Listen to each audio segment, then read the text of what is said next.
নমস্কার, welcome to বাঙালির স্বর। আমেরিকার প্রেসিডেন্ট ডোনাল্ড ট্রাম্প তার ক্লোজ এইড সার্জিও গরকে ভারতের রাষ্ট্রদূত হিসেবে মনোনীত করেছেন। আমেরিকান সিনেট যদি তার এই মনোনয়নকে স্বীকৃতি দেয়, মেনে নেয়, তাহলে আগামীতে ভারতে আমেরিকার রাষ্ট্রদূত নিযুক্ত হবেন এই সার্জিও গর।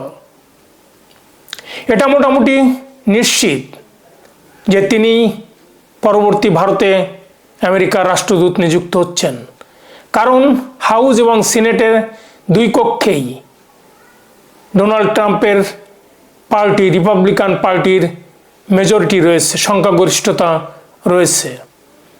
ফলে সব কিছু ঠিক থাকলে তিনি আগামীতে বর্তমান ভারতে যে রাষ্ট্রদূত রয়েছেন এরিক গার্সেটিকে সরিয়ে তিনি তার জায়গায় বসবেন। কিন্তু অবাক হওয়ার মতো ঘটনা, তিনি শুধু ভারতের রাষ্ট্রদূত নিযুক্ত হচ্ছেন না, তার উপরে আরও দুটি দায়িত্ব পড়ছে। সেটা হলো দক্ষিণ এবং মধ্য এশিয়ার ফরেন বিষয় নিয়ে। এর আগে এরিক গার্সেটি শুধুমাত্র ভারতের নিযুক্ত রাষ্ট্রদূত ছিলেন, তার উপরে অন্য কোনো দায়িত্ব ছিল না। কিন্তু সার্জিও গরের উপরে ফরেন বিষয়ক যে সম্পর্ক, যে রিলেশন, যে দায়িত্ব, সেটাও বর্তাচ্ছে এই নবনিযুক্ত রাষ্ট্রদূতের উপর। তিনি একাই সামলাবেন মধ্য এশিয়া, দক্ষিণ এশিয়া এবং ভারত। তিনি দক্ষিণ এশিয়ার পার্টিকুলারলি ভারত, পাকিস্তান, বাংলাদেশ, মিয়ানমার, আফগানিস্তান, শ্রীলঙ্কা নিয়ে কথা বলবেন, দায়িত্ব সামলাবেন। অন্যদিকে তিনি মধ্য এশিয়ার যে 5টি country, Uzbekistan, Kazakhstan, Kyrgyzstan, Tajikistan, Turkmenistan, এর দায়িত্ব সামলাবেন। এটাই প্রথম ট্রাম্পের সেকেন্ড টার্মে। এর আগে তিনি এটা করেননি, বা সাময়িককালে এ ধরনের কোনো ঘটনা মনে পড়ে না যে একই সাথে ভারতের নিযুক্ত রাষ্ট্রদূত আরও দুটি দায়িত্ব সামলেছেন। ফলে এটা সম্পূর্ণ নূতন।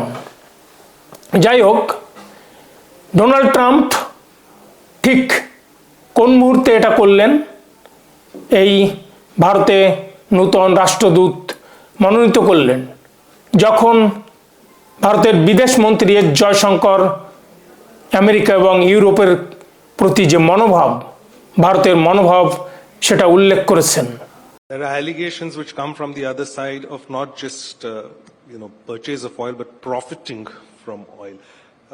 How do you respond to those accusations? Look, it's funny that you have people who work for a pro-business American administration accusing other people of doing business. Okay, that's really curious. But here's the point: if you have a problem buying oil from India, oil or refined products, don't buy it. Nobody forced you to buy it. I mean, but Europe buys, America buys. So you don't like it, don't buy it. এটা তখনই ঘটল যখন ভারত বলে দিয়েছে এবং trade deal হলো না। 50% tariff আগামী 27 আগস্ট থেকে চালু হবে ভারতের বিরুদ্ধে। ঠিক ভারত যখন বলে দিয়েছে আমেরিকান F-16 কিংবা 35 কিনবে না, কোনো ননভেজ মিল্ক বিক্রি হতে দিবে না, এবং কোনো জেনেটিক্যালি মডিফাইড ফুড বিক্রি হতে দিবে না। ঠিক তখন ঘটল যখন এস জয়শঙ্কর এবং অজিত ডোভাল রাশিয়াতে ভ্রমণ করেছেন, ভ্লাদিমির পুতিনের সঙ্গে দেখা করেছেন, মিটিং করেছেন সহযোগিতা বাড়ানোর জন্য, এবং অদূর ভবিষ্যতে জয়েন্ট ভেঞ্চারে ভারতে আয়রন ডোম বা সুদর্শন চক্র তৈরি হবে। শুধু তাই নয়, ভারত অস্ত্র কিনবে, তেলও কিনবে, ইউরোপ আমেরিকা যদি ভারতের কোনো পেট্রোলিয়াম কিংবা তেল কিংবা রিফাইনারি অয়েল যদি না কেনে, তাতে কোনো ক্ষোভ বা আক্রোশ নেই। তাদের যদি ইচ্ছা হয় তারা কিনবে, ইচ্ছা না হলে তারা কিনবে না। এই নূতন রাষ্ট্রদূত মনোনয়ন ঠিক তখনই ঘটল যখন ভারত 2019-এ নাম তুলে নিয়েছিল একটা জোট থেকে, গ্রুপ থেকে, মুক্ত বাণিজ্যের গ্রুপ থেকে, যেটা কিনা সাউথ এশিয়াতে রিজিওনাল কম্প্রিহেন্সিভ ইকোনমিক পার্টনারশিপ, যার মেম্বাররা হলো ইন্দোনেশিয়া, মালয়েশিয়া, চীন, জাপান, সাউথ কোরিয়া, অস্ট্রেলিয়া এবং নিউজিল্যান্ড। সাথে আরও আছে মিয়ানমার, থাইল্যান্ড, কম্বোডিয়া, ভিয়েতনাম। এদের গ্রুপে ঢুকে পড়ল। 2019 সালে এই গ্রুপ থেকে নাম তুলে নেয়, কিন্তু আজকে ইন্ডিয়ার পণ্য বিক্রি করার জন্য এই মুক্ত বাণিজ্যের গ্রুপে ঢুকল। ঠিক তখনই ঘটল যখন ইন্ডিয়া ব্রিক্সের হাত আরও শক্ত করতে চাইছে। কারণ আমেরিকার ভয় এটাই, যখন ডলার সরতে চলেছে। এই গ্রুপে রয়েছে Russia, China, India, Brazil, south Africa. সাথে আরও আছে ইজিপ্ট, ইথিওপিয়া, সৌদি আরবিয়া এবং আরব আমিরাত। আলটিমেটলি ডলারকে সরতে হবে, এটাই স্বাভাবিক, সেটা আজ হোক কাল হোক। কারণ দু দেশ ব্যবসা করবে তাদের কারেন্সিতে, কেন খামাকা ডলার কিনতে যাবে পয়সা খরচ করে। ঠিক নূতন রাষ্ট্রদূত ডোনাল্ড ট্রাম্প মনোনয়ন করলেন তখনই, যখন আগামীতে ভারতের প্রধানমন্ত্রী নরেন্দ্র মোদীজি চীনে যাচ্ছেন সফর করতে, এসসিও মিটিংয়ে যোগ দিতে। তিনি জাপান হয়ে এসসিও মিটিংয়ে যোগ দিবেন, যার মেম্বার হলো 9টি দেশ, এবং তারা এই অঞ্চলের সিকিউরিটি, ডিফেন্স এবং ইকোনমি নিয়ে আলাপ করবেন। এই এসসিও মিটিংয়ে ইন্ডিয়ার আরও উপস্থিতি জোরদার হচ্ছে, প্রাধান্য পাবে। এর মেম্বাররা হলো রাশিয়া, চায়না, 4টি মধ্য এশিয়ার দেশ, উজবেকিস্তান, কাজাখস্তান, কিরগিজস্তান এবং তাজিকিস্তান। সাথে আছে ভারত, পাকিস্তান, ইরান। ফলে এই মনোনয়ন ভারতের জন্য কি সংবাদ বহন করে? এটা তখনই হচ্ছে যখন ডোনাল্ড ট্রাম্পের প্রথম টার্মের যে সিকিউরিটি অ্যাডভাইজার ছিলেন, সেই জন বোল্টন বলেছেন ভারতের উপরে 50% ট্যারিফ চাপানো enormous mistake. Even former diplomat, foreign secretary John Kerry বলেছেন যে এটা too much havoc to maintain ties with India. ঠিক যখন অ্যাপল ডোনাল্ড ট্রাম্পের নিষেধাজ্ঞা ঠেলে দিয়ে ভারতে আইফোন তৈরি করছে, এটা তখনই ঘটছে যখন হাউস কমিটিতে, ফরেন রিলেশনের হাউস কমিটিতে ডেমোক্রেটরা তুলোধুনো করতে ছাড়েনি ডোনাল্ড ট্রাম্পকে এই 50% ট্যারিফের জন্য। দর্শকবৃন্দ, কে এই সার্জিও গর, যিনি অচিরেই ভারতে আমেরিকার রাষ্ট্রদূত নিযুক্ত হবেন? তার জন্ম উজবেকিস্তানে, তাশখেন্তে। এই উজবেকিস্তান ছিল রাশিয়ার একসময় অংশ। তিনি 1999 সালে বাবার হাত ধরে ক্যালিফোর্নিয়াতে চলে আসেন, লস অ্যাঞ্জেলসে বসবাস শুরু করেন। তার মা ছিল একজন ইহুদি, তার বাবা রাশিয়ার এয়ারপ্লেনের একজন ইঞ্জিনিয়ার। সেই প্লেনের ইঞ্জিনিয়ার যে প্লেন শূন্যে এক প্লেন থেকে অন্য প্লেনে তেল ঢুকায়। 1999 সালে যখন তিনি আমেরিকাতে আসেন, তখন তার বয়স ছিল মাত্র 12 বছর। লস অ্যাঞ্জেলসেই তিনি পড়াশুনো করেন। এরপরে তিনি চলে যান ওয়াশিংটন ইউনিভার্সিটি, যেটা কিনা হোয়াইট হাউস থেকে 10 কদম দূরে। এখান থেকেই রাজনীতিতে হাতে কড়ি।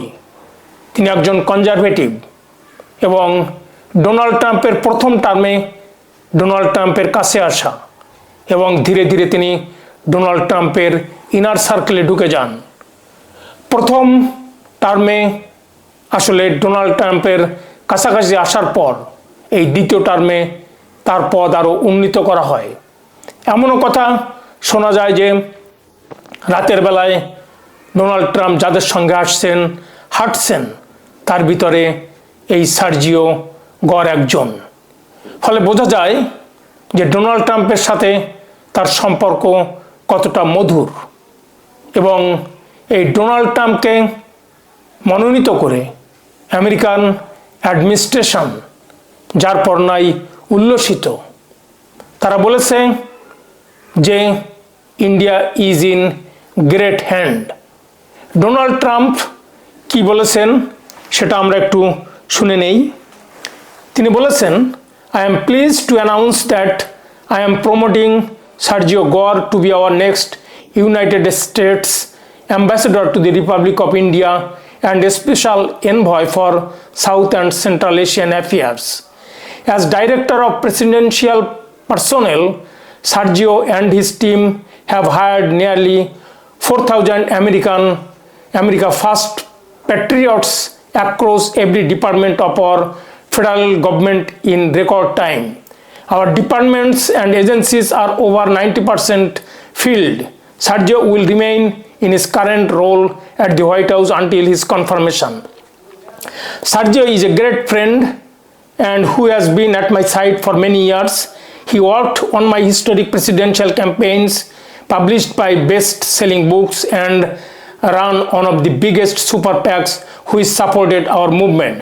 Sergio's role as a director of presidential personnel has been essential to delivering on the unprecedented mandate that we have received from the American people. For the most populous region in this world, it is important that I have someone I can fully trust to deliver on my agenda and help us make America great again. ফলে বোঝাই যাচ্ছে Donald Trump কতটা তাকে বিশ্বাস করেন। এরপরে তিনি যেটা ভাইস প্রেসিডেন্ট জেডি ভান্স বলেছেন, এটা একটা fantastic choice for Sergio Gor to be the ambassador of India from America. তারপরে এখন যে ফরেন সেক্রেটারি রয়েছেন আমেরিকাতে, মার্ক রুবিও, তিনি বলেছেন, I am excited about the presidential decision to nominate Sergio Gore to be our next ambassador to India. He will be an excellent representative of America in one of the most important relationships our nation has in the world. এরপরে commerce minister তিনি কি বলেছেন? Commerce minister বলেছেন, India is in great hand, and তিনি congratulation জানিয়েছেন সার্জেই গরকে। এরপর Sergio গর তিনি নিজে কি বলেছেন? তিনি বলেছেন, beyond grateful to Donald Trump for his incredible trust and confidence in nominating me to be his next US ambassador to India and a special envoy for South and Central Asia affairs. Nothing has made me proud than to serve the American people through this great work of this administration. Our White House has achieved historic results in Make America Great Again.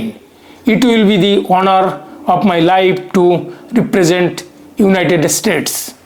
অর্থাৎ তিনি আমেরিকার এই যে choice, Donald ট্রাম্পের যে choice, তাকে মনোনীত করা, তাকে সাধুবাদ জানিয়েছেন এবং তিনি মেক আমেরিকা গ্রেট এগেইন করার জন্য প্রস্তুত রয়েছেন।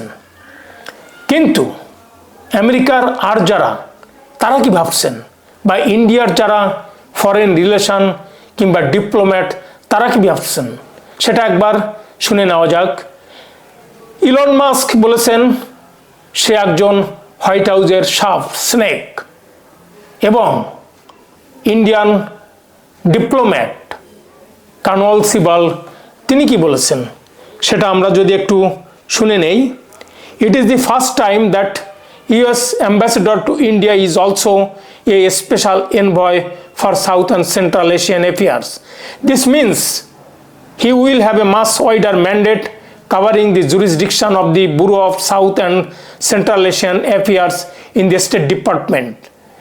Ipso facto, he will be supervising India's relationship within this region with Pakistan and our other neighbors. This means he will be consulting and coordinating with other US ambassadors in the region to develop a more integrated approach. This is a new form of hyphenating India and Pakistan again, amongst other. And this special envoy mandate also blurs the focus on the Indo-Pacific dimensions. ফলে ইনি diplomat, তিনি আদৌ খুশি নন। এছাড়া আরও একজন Indian যিনি foreign relation বিশেষজ্ঞ, তিনি কি মনে করেন সেটাও একবার দেখে নি। তিনি হলেন ব্রহ্মা চিলানি। তিনি বলেছেন, Trump waited over 7 months until US and India ties had sunk to a new low to name an ambassador to India. By doubting the nominee's role as a special envoy for South and Central Asia, Washington signals a throwback to the Cold War era that bracketed India with Pakistan. America weakens its own hand by reducing India from a global partner to a South Asian player. অর্থাৎ Indian diplomat, foreign relation বিশেষজ্ঞ তারাই একটাই প্রশ্ন করেছেন যে একই সাথে কিভাবে তিনি ভারতের রাষ্ট্রদূত নিযুক্ত হলেন, সাথে মধ্য এশিয়া এবং সাউথ এশিয়ার দায়িত্ব পেলেন। এর অর্থ হলো এই, যা করবেন সেটা এই রিজিয়নের অন্য যে অ্যাম্বাসেডর আছে তাদের সাথে সলা পরামর্শ করবেন এবং বারবারই পাকিস্তান এবং ইন্ডিয়ার সঙ্গে একটা কম্প্যারিজন শুরু করবেন, একটা হাইফেন দেওয়ার শুরু করবেন। এটাকেই হাইফেনেটিং বলা হচ্ছে। তারা বলছেন এটা সার্জিও গর is not capable to run foreign policy of America. তিনি যথেষ্ট কর্মঠ নন এবং অভিজ্ঞ নন। তিনি বারেবারেই অন্য যে অ্যাম্বাসেডর আছে তাদের সঙ্গে পরামর্শ করে ভারত এবং পাকিস্তানকে একই কাতারে দাঁড় করিয়ে ইন্ডিয়াকে, যে একটা গ্লোবাল প্লেয়ার, সেটাকে খাটো করে তিনি ইন্ডিয়াকে রিজিওনাল প্লেয়ার হিসেবে দাঁড় করাবেন। এটা দুর্ভাগ্যজনক। দর্শকবৃন্দ, আপনাদের কি মতামত? এই সার্জিও গর তিনি কি ফরেন রিলেশন কিংবা ভারতের সাথে আমেরিকার যে রিলেশন তলানিতে ঠেকেছে সেটা কি ইমপ্রুভ করতে পারবেন? এটা নিয়ে আপনার মতামত জানাবেন কমেন্টে। দর্শকবৃন্দ, আজ এ পর্যন্তই। ভিডিওটি ভালো লাগলে বাঙালির স্বর চ্যানেলটি সাবস্ক্রাইব করে পাশে থাকা বেল আইকনটি প্রেস করুন। আর দেখতে থাকুন, শুনতে থাকুন বাঙালির স্বর, আপনার স্বর। ধন্যবাদ।